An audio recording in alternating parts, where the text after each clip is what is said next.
Méditons un instant du vendredi 5 novembre 2021, vendredi de la 31e semaine du temps ordinaire année B, réalisé par le Père Franklin Florus.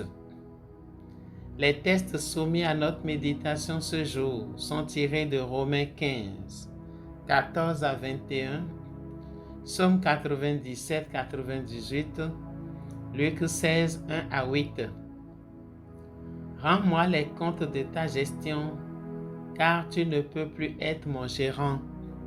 Luc 16, verset 2.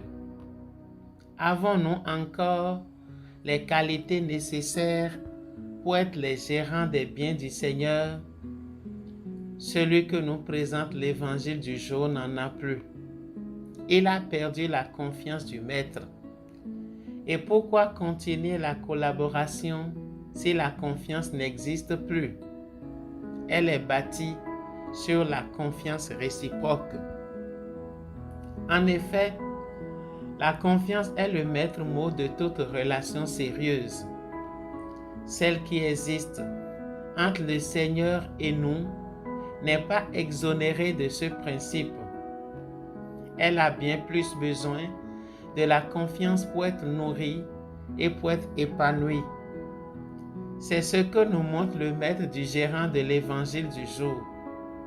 N'ayant plus confiance en son gérant, du fait de sa mauvaise gestion, le maître lui retire la gérance. Rends-moi les comptes de ta gestion, car tu ne peux plus être mon gérant. L'attitude de ce gérant par rapport à la réaction de son maître montre encore très bien cette crise de confiance. Au lieu de chercher à supplier son maître pour obtenir sa faveur et pour rétablir la confiance entre eux, il commence par chercher le moyen de se sauver. Que vais-je faire puisque mon maître me retire la gestion? Travailler la terre, je n'en ai pas la force. Mendier, j'aurais honte. Luc 16, verset 3. Mais dans une telle posture, on trouve toujours le moyen le plus mesquin qui, au lieu de sauver, enlise davantage. C'est déjà le cas de notre gérant de l'Évangile. Il use de la mesquinerie pour se faire d'autres amis en dehors de son maître, ceux qui pouvaient l'accueillir après son maître. Ces derniers pourraient-ils lui faire confiance quand on sait que leur amitié est basée sur du faux? Une relation basée sur l'habileté et la ruse ne saurait durer longtemps. Ces derniers aussi n'ont pas décliné l'offre parce qu'ils sont tous du même marigot. La conclusion du maître en est la preuve. Les fils de ce monde sont plus habiles entre eux que les fils de la lumière. Luc 16, verset 8. Voilà une parole qui nous interpelle et qui nous impose un choix radical. Quel fils ou fille voulons-nous être en réalité? Ceux de ce monde ou ceux de la lumière? Chers frères et sœurs, quand il y a choix, il faut toujours choisir. Deux voies s'offrent à nous dans l'évangile du jour, celle des fils de ce monde et celle des fils de la lumière.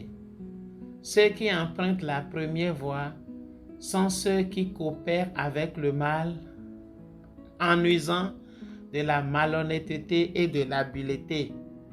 Par contre, ceux qui prennent la seconde voie sont ceux qui, après avoir dilapidé les biens de leur maître, savent se repentir pour rétablir et retrouver la confiance entre leur maître et eux.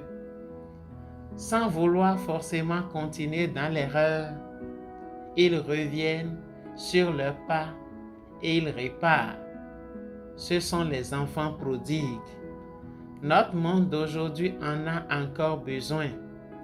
Détournons-nous donc de nos mauvais chemins qui nous enlisent et qui nous perdent et revenons sur le chemin de l'enfant prodigue. C'est sur ce chemin que Dieu nous attend pour nous redonner sa confiance et pour continuer la route avec nous malgré tout. Soyez bénis.